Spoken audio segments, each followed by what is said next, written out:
अस्सलामुअलैकुम वरहमतुल्लाहि वबरकातुहू। आप सबका वेलकम है हमारी इस यूट्यूब चैनल में जिसका नाम Aman Zeen institute of commerce and management है।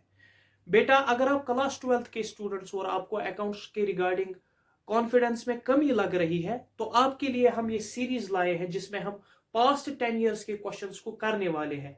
ये 10 ईयर्स के क्वेश्चन करने के बाद आपका अकाउंट्स का कॉन्फिडेंस बूस्ट हो जाएगा। लिहाजा अगर आपको अकाउंट्स में दिक्कत आ रही है, अकाउंट्स में कॉन्फिडेंस की कमी लग रही है, तो अकाउंट्स का एकमात्र सोल्यूशन यही होता है कि ज्यादा से ज्यादा क्वेश्चंस की प्रैक्टिस कीजिए।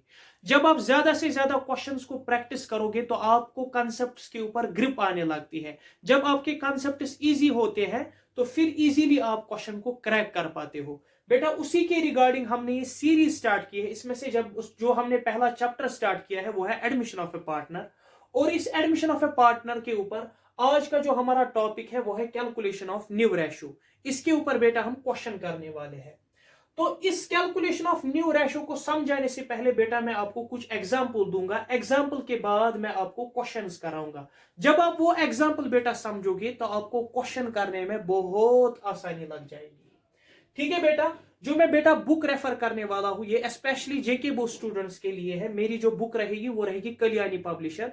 ज्यादातर उसी में से आपको एग्जाम में क्वेश्चन आने को मिलते हैं। देखो बेटा, calculation of a new ratio करने के लिए सबसे पहले हमें समझना पड़ेगा कि इसकी फॉर्मूला क्या है और उस फॉर्मूला का लॉजिक क्या है। न्यू रेशो को कैलकुलेट करने के लिए जैसे कि आपको पता होगी एक फॉर्मूला होती है, वो होती है new ratio is equal to old minus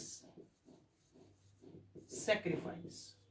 question हमसे पूछता है बेटा, अगर नए पार्टनर का एडमिशन हुआ तो जो नया रेशो रहेगा पार्टनर के एडमिशन के बाद वो आप हमें कैलकुलेट करके दीजिए। ये हमसे क्वेश्चन पूछता है। इसको समझने से पहले, इस फॉर्मूला के लॉजिक को समझने से पहले मैं आपको एक एग्जांपल देता हूं जिससे आपको ये फॉर्मूला क्लियर हो जाएगी। ठीक है बेटा, देखो बेटा, ये दो फ्रेंड्स थे ए और बी। ये एक पिज्जा शॉप पे गए, इन्होंने एक पिज्जा ऑर्डर किया। और देखो बेटा, पिज्जा जो इन्होंने ऑर्डर किया वो किया मीडियम साइज का पिज्जा ऑर्डर। तो इसमें से इसको एक फ्रेंड को 3 स्लाइसेस मिलने वाले थे और दूसरे फ्रेंड को 3 स्लाइसेस मिलने वाले थे, 1 2 एंड 3 4 5 एंड 6। इस पर मैंने ए का नाम लिख लिया, ए का नाम लिख लिया, ए का नाम लिख लिया। और इस पर मैंने बी का नाम लिख लिया, बी का नाम लिख लिया और बी का नाम लिख लिया। यह था पहले का किस्सा। लेकिन क्या हुआ, जब ये पिज्जा की शॉप पे जाते हैं तो उसी टाइम इनका दूसरा दोस्त भी इसी पिज्जा क्या कहते हैं शॉप में आ जाता है। जब वो इस पिज्जा शॉप में आता है, अब उसको इन दोनों फ्रेंड्स के ऊपर नजर पड़ती है। इनके सामने पिज्जा है लेकिन उस फ्रेंड की नजर इनके ऊपर पड़ गई। तो ऑब्वियसली अब ये वाला बंदा और ये वाला बंदा अपने पिज्जा के हिस्से में इसको इस वाले फ्रेंड के लिए कुछ ना कुछ देगा। देखो बेटा, ये क्या कहता है, पहले तो इनको 3 3 स्लाइसेस मिलने वाले थे लेकिन अब ये बंदा आ गया है, ये इनका ओल्ड शेयर आप समझो, ये इनका ओल्ड हिस्सेदारी थी। ए की हिस्सेदारी 3 हिस्से की थी और बी की हिस्सेदारी 3 हिस्से की थी।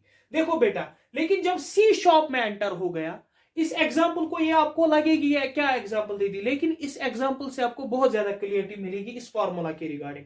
फॉर्मूला को रटना नहीं है, फॉर्मूला को समझना है। जब आप फॉर्मूला को समझोगे तो आपको क्वेश्चन करने में बहुत आसानी हो जाएगी। देखो बेटा, जब ये सी अब आ गया शॉप में तो ए कहता है बेटा मैं अपना एक हिस्सा सी के लिए दूंगा, और ये बी भी कहता है मैं अपना हिस्सा सी को देने वाला हूं, एक हिस्सा मैं अपने शेयर का दे दूंगा, किसको, सी को दूंगा। देखो बेटा, यहां पर ए कह रहा है मैं एक हिस्सा दूंगा और बी भी कह रहा है मैं एक हिस्सा दूंगा। इस हिस्से को जो ये सी के लिए दे रहा है इसको हम बेटा कहते हैं यहां पर अकाउंट्स की लैंग्वेज में इसको सेक्रीफाइस कहते हैं। पहले सी के पास 3 हिस्से रहते थे और बी के पास भी, ए के पास 3 हिस्से रहते थे, बी के पास भी 3 हिस्से रहते थे। अब ये कह रहे हैं हम अपना एक एक हिस्सा किसको देंगे, सी को देंगे। अब अगर आप मुझे बताओगे बेटा तो इसका नया हिस्सा क्या होगा, इसका नया हिस्सा होगा 2 हिस्से इसके बच जाएंगे।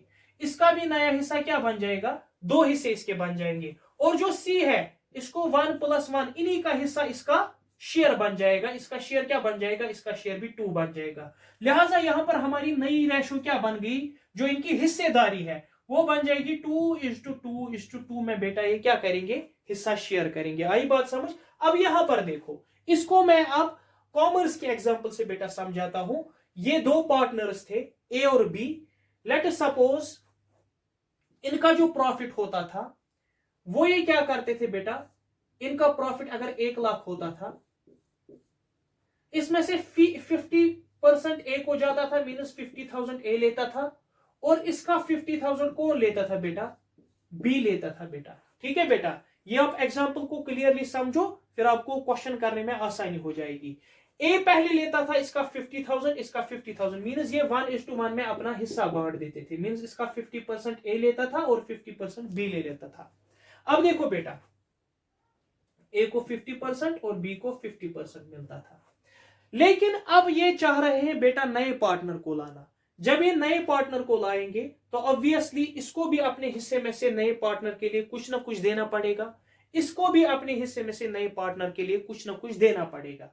चलो यहां पर देख लेते हैं। बेटा ए कहता है मैं अपने हिस्से में से 10,000 दे दूंगा, और बी भी सेम वे में कहता है बेटा मैं अपने हिस्से में से 10,000 दे दूंगा।